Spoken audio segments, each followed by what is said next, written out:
Howard Thurston came out of a great tradition of magic, and it's interesting to me that a lot of the tricks that he learned when he was a boy, he applied all the way through his career. Sometimes he enlarged them to different scales completely.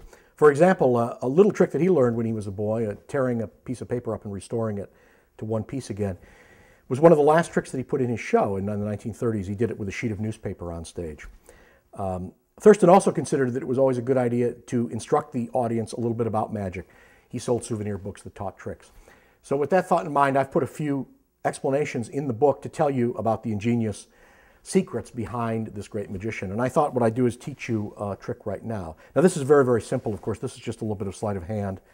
Doesn't use the kind of apparatus that he used. And this is a trick that Thurston would have learned as a boy and then applied through his career. It uses a paper napkin, and you start by tearing the napkin up. Wait a second, that's tearing it down. Always be sure and tear the napkin up. That's a very important part of this trick. Never lie to the audience. That's the first rule of a good magician. After the pieces are torn up, you place them at your fingertips like this, and then you wiggle your hand over it like that. That's what does the magic. That's the magic move, you see. And then you can open up the paper, and it's all together again in one piece. Now, I said it was a very simple trick. It's all about psychology. It's all about natural movements that fool the eye. You see, there's one piece here, and then these are all the torn pieces here. That's what you don't know.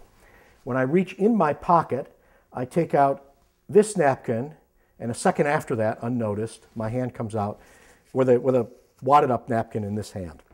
That's when I tear it up. And you start by taking the napkin and tearing it into strips while the audience watches. Well, that's tearing it down. Always tear the paper up.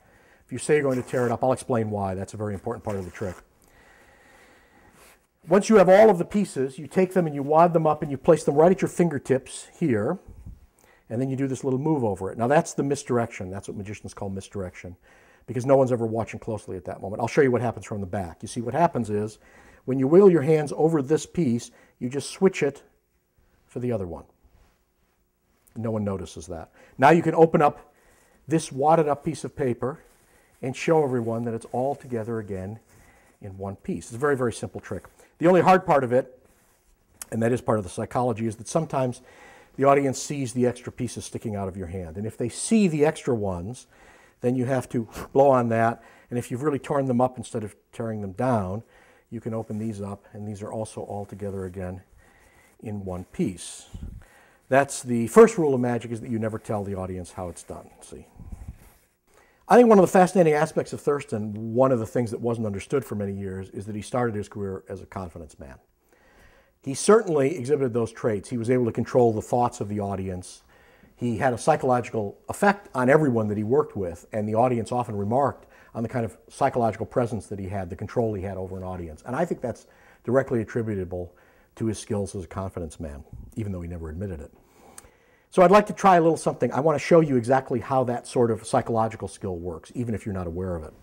And so, although Thurston used tons and tons of apparatus, over 40 tons of apparatus that he traveled with in train cars, I'm going to try to do this trick with absolutely nothing and involve all of you watching and see if this works. In fact, what you're going to use your two hands. So I'm going to ask you to hold up your right hand in front of you, and I'll do it like this so that you can see it. That's your right hand. Hold it up right in front of your eyes like that.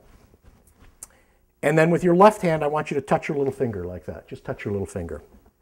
And that's going to be the finger that you start on. Now in a second, I'm going to ask you to make 5 moves.